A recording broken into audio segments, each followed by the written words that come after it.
ഓം പരാശക്തി നമ. അമ്മയെ കാണാനുള്ള കൊതി മൂത്തപ്പോൾ വിദേശിയായ യുവാവ് ഉടൻ യാത്ര പുറപ്പെട്ടു. ധരിച്ചിരിക്കുന്ന വസ്ത്രവും പാസ്പോർട്ടും പണവും മാത്രം കയ്യിലെടുത്തു.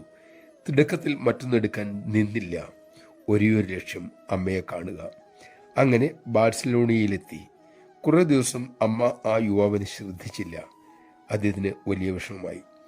തീവ്രമായ പ്രാർത്ഥനയിലും സേവയിലും അദ്ദേഹം മുഴുകി. എന്തോ അതിന് ഫലമുണ്ടായി. അമ്മയുടെ പുഞ്ചിരി കിട്ടി തുടങ്ങി. ഒരു രാത്രി ദർശനം കഴിഞ്ഞ് മടങ്ങുമ്പോൾ ഹാളിന് പുറകിലുണ്ടായിരുന്ന യുവാവിനോട് അമ്മ തിരക്കി, മോൻ ആവശ്യത്തിന് വസ്ത്രം എടുത്തിട്ടാണോ യാത്ര തുടങ്ങിയത്? ഇല്ല അമ്മേ, അദ്ദേഹം പറഞ്ഞു. ടൂത്ത് ബ്രഷ് എടുത്തോ മോൻ?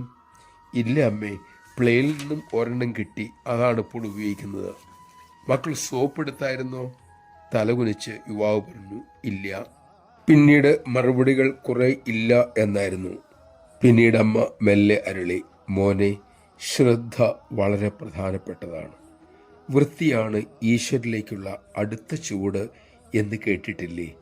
അകത്ത് വൃത്തി ഉണ്ടാക്കുന്നത് പോലെ തന്നെ ബാഹ്യവൃത്തിയും പ്രധാനപ്പെട്ടത് തന്നെയാണ്. നമഃശിവായ. ബാഹ്യ ആഭ്യന്തര ശൗചം എന്ന് ഗീത പറയുന്നുണ്ടല്ലോ.